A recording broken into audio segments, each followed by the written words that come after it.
Selamat pagi semuanya. Pagi. Gimana pada sehat hari ini? Sehat. Teman-temannya udah pada masuk semua belum? Sudah. Berisik banget ya.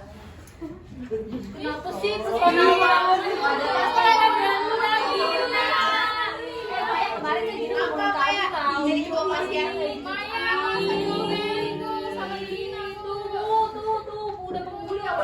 Udah, ayo kita mulai hari ini. Ketua kelas boleh disiapkan dulu? Boleh, Bu. Oke, bersiap. Sebelum kita mulai pembelajaran hari ini, alangkah baiknya kita berdoa menurut kepercayaan kita masing-masing. Berdoa dimulai.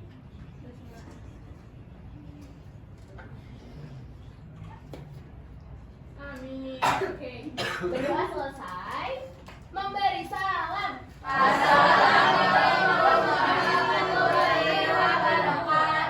Waalaikumsalam warahmatullahi wabarakatuh. Sekretaris hadir nggak? Hadir semua, Bu. Oh, oke, hadir semua ya. Makasih sekretaris. Nah, kelihatan kalian masih lemas banget. Ya soal habis pelajaran masuk. Iya, kelihatan capek banget, keringetan tuh. Nah, gimana kalau misalkan sebelum kita belajar kita lakuin ice breaking dulu nih, supaya otak kalian tuh kembali fresh. Apa tuh, Bu?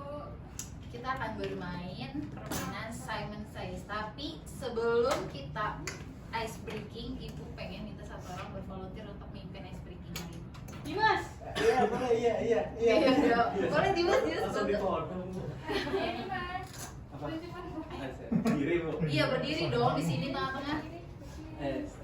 Jadi karena kita di Indonesia, jadi kita ganti Simonnya, Bu. Jadi apa tuh? Hardiantoro. Jadi kita akan bermain Apa Hardiantoro banget ya Says. sih? Hardiantoro Says. Oke. Kamu udah tahu cara mainnya emang? Gimana, Bu? Nah, belum tahu kan? Jadi ini caranya nih, Hardiantoro. Hardiantoro. Oke, jadi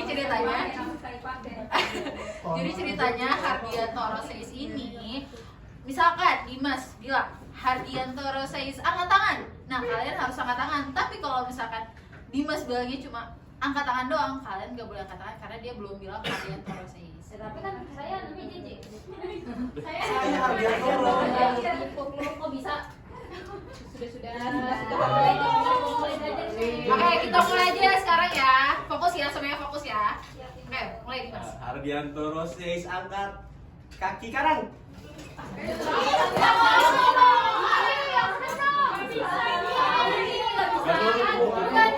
Oke, ulang ya. Ayo, ulang dari awal. Hardiantoro Says angkat tangan kiri. Semua itu Boleh diulang lagi. Sekali lagi ya, supaya fokus lagi pikirannya. Itu yang salah push up. Yang salah maju ke depan. Nah, maju ke. Hardiantoro Says jewer kuping kanan. Hah? Terserah bebas aja. Lihat temennya kanan kiri, ada yang benar semua enggak? Apa ada yang salah? Itu, Bu, dia ngejewer. Yang salah berdiri terus ngakunya berdiri. Oke, sekali lagi. Abis ini kita langsung masuk ke materi. Hardiantoro Says angkat kuping kanan temen.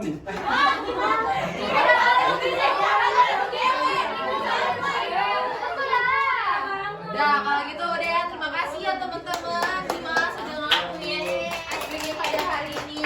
Gimana? Udah kembali fresh belum otaknya? Fresh. Udah banget ya, semangat.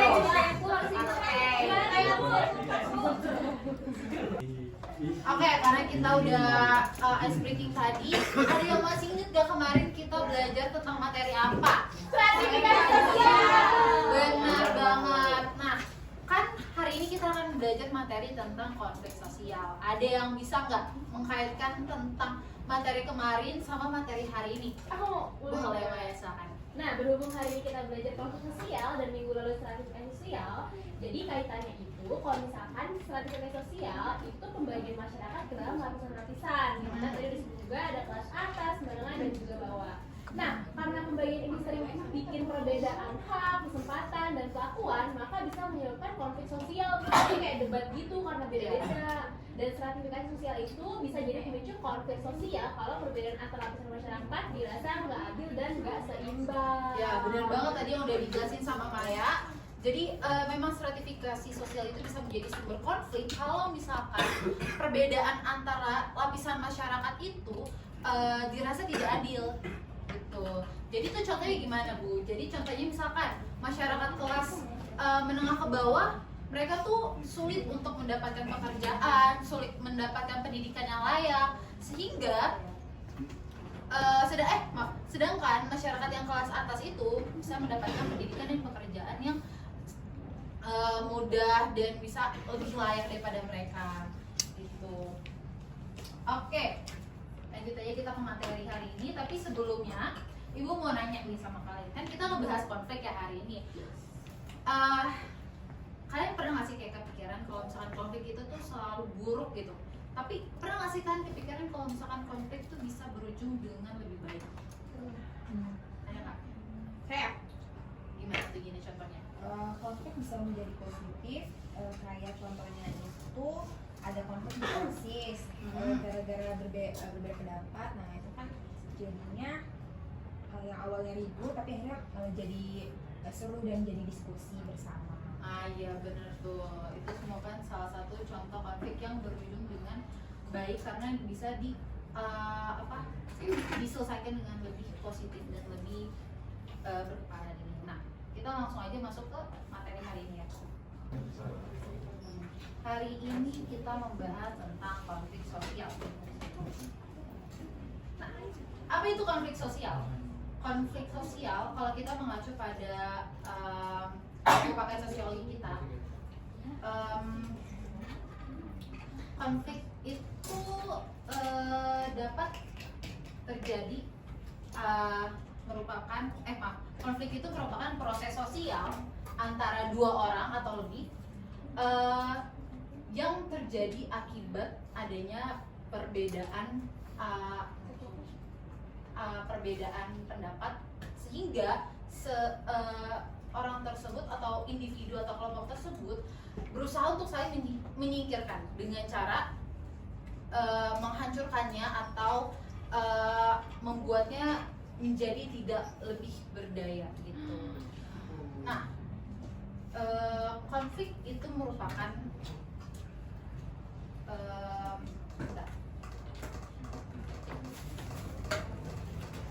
konflik bisa muncul karena adanya perbedaan pendapat, terus juga bisa muncul karena adanya perbedaan kepentingan dan emosi setiap orang.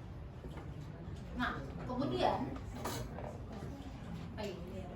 ini kalian bisa baca lagi ya kalau soal konflik.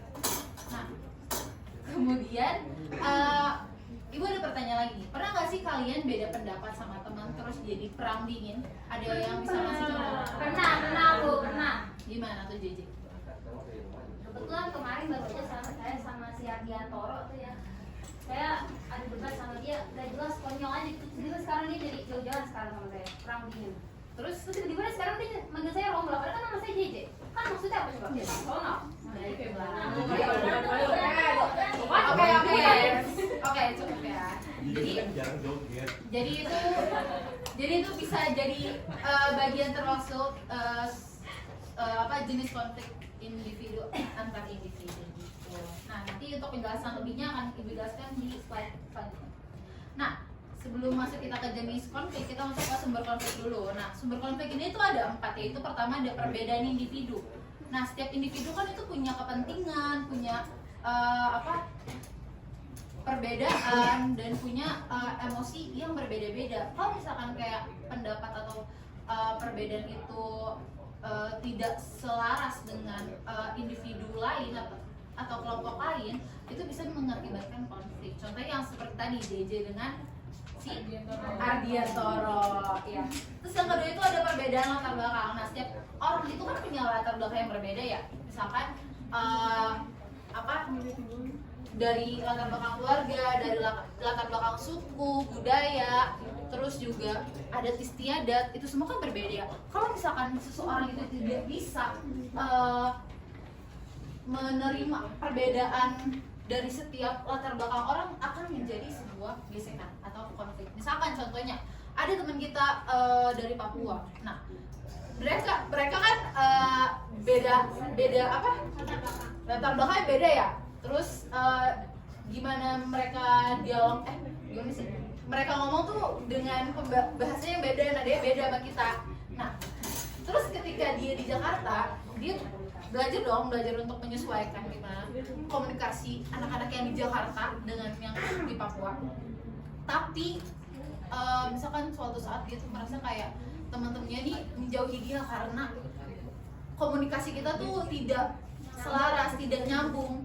Nah, itu bisa berujung menjadi konflik karena dia merasa terkucilkan. Nah, selanjutnya ada kelangkaan sumber daya. Misalkan kelangkaan sumber daya itu misalkan di suatu daerah ada sumber daya tapi itu hanya sedikit dan dibutuhkan oleh semua orang. Nah, itu bisa menjadi sebuah konflik karena sumber daya itu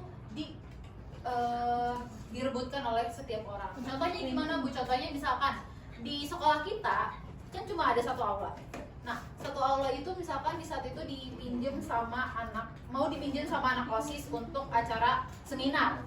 Tapi sisi lain anak Rokris butuh nih aula itu untuk acara kegiatan agama mereka. Nah, itu bisa menjadi konflik kalau misalkan tidak dibicarakan dengan baik-baik.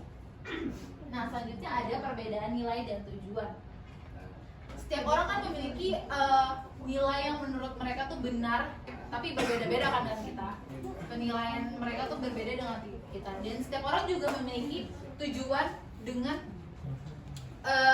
cara masing-masing untuk mencapainya. Nah, kalau misalkan nilai dan tujuan itu dilakukan tidak selaras, maka yang terjadi adalah konflik. Kalau nilai dan tujuannya itu tidak dirundingkan secara baik-baik. Oke, selanjutnya ada jenis-jenis konflik. Nih, ada 6 gambar. Ada yang bisa menyebutkan dari setiap 6 gambar ini merupakan jenis konflik apa? Oh, boleh dikatakan. Boleh. Kayak ini konflik pribadi deh Bu. Boleh. Ini konflik rasial. Ya.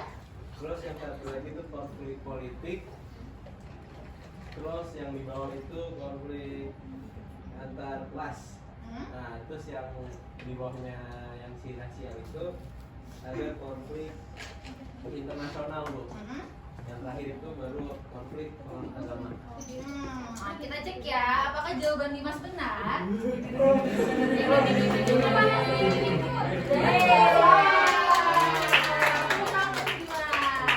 Nah, jadi konflik pribadi itu biasanya emang terjadi ketika dua orang atau satu individu dengan kelompok atau kelompok dengan kelompok itu bercekcokan. Kalau konflik rasial itu biasanya biasanya ngebahas tentang konflik-konflik tentang rasisme. Contohnya kayak yang ada di foto, hentikan rasisme terhadap orang Papua. Nah, terus yang konflik politik itu biasanya terjadi oleh kelompok pemerintah dengan masyarakat. Nah, kalau konflik antar kelas sosial biasanya terjadi oleh antara kelas menengah ke bawah dengan kelas menengah ke atas. Nah, kalau konflik internasional biasanya itu emang yang terjadi kayak peperangan atau kayak tentang garis-garis batas negara gitu. Nah, terus kalau konflik antar penganut agama adalah kayak tentang itu tolak pembangunan gereja. Oke. Nah, di sini ada dampak positif dan negatif dari konflik di bawah ini, yaitu tentang bagaimana seorang ibu pengen anaknya masuk ke universitas yang lebih bagus dengan jurusan yang lebih bagus. Terus juga ada ini, tapi anaknya tuh pengen yang di UNJ dengan jurusan perguruan. Kok bisa sih? Oke, materi kita sampai situ aja hari ini. Untuk penugasan, kalian membuat peraja ya, ini dijadikan peraja. Oke. Ya, yaitu membuat sebuah kelompok, 4 kelompok aja. Nah, sesuai pilihan kalian masing-masing di sini.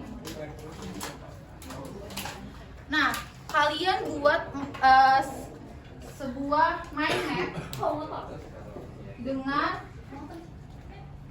materi tentang konflik sesuai jenis-jenis konflik yang kalian pilih tadi. Yaitu kalian menjelaskan tentang jenis konfliknya apa, terus sumber konfliknya apa, dan sisi positif dan negatifnya.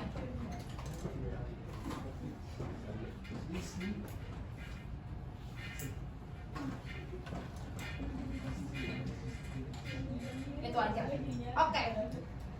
Setelah materi dan soalnya ada kayak yang ingin bertanya?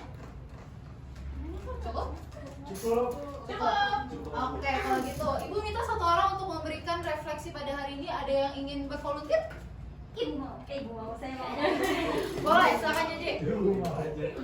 Iya mau. Jadi, Adianto dengerin. Ya maaf ya. Jangan marah-marah. Ya maaf. Jadi menurut saya pada pembelajaran hari ini tuh saya belajar bahwa konflik itu tuh sebenarnya bagian dari kehidupan sosial yang menurut saya itu hal yang wajar ya Bu ya. Jadi konflik itu bisa muncul karena banyak hal kayak seperti perbedaan pendapat, yang saya lakukan dengan si ini nih si yang berpakai baju batik ini, lalu oh ya latar belakang sampai tujuan yang nggak sama ya. Terus juga tapi ya yang penting adalah kita tuh menyikapinya tuh yang kayak gimana gitu, karena gak semua konflik harus dihindari. Kalau misalnya kita bisa menyelesaikannya dengan baik, justru konflik bisa membawa perubahan positif dan bikin kita jadi lebih dewasa dalam menghadapi perbedaan. Betul sekali. Ibu harap pada materi kali ini kalian semua bisa lebih mengimplementasikan pelajaran konflik ke kehidupan kalian sendiri. Amin.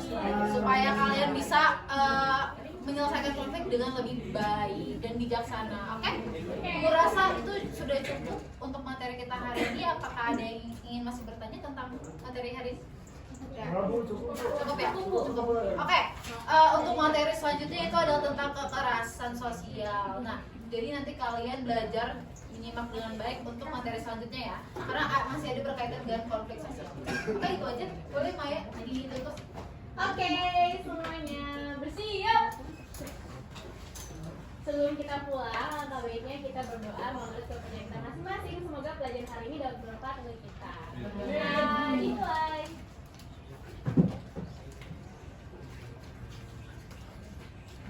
Berdoa selesai. Memberi salam. Assalamualaikum warahmatullahi wabarakatuh. Terima kasih Ibu. Sama-sama. Selamat pulang ya.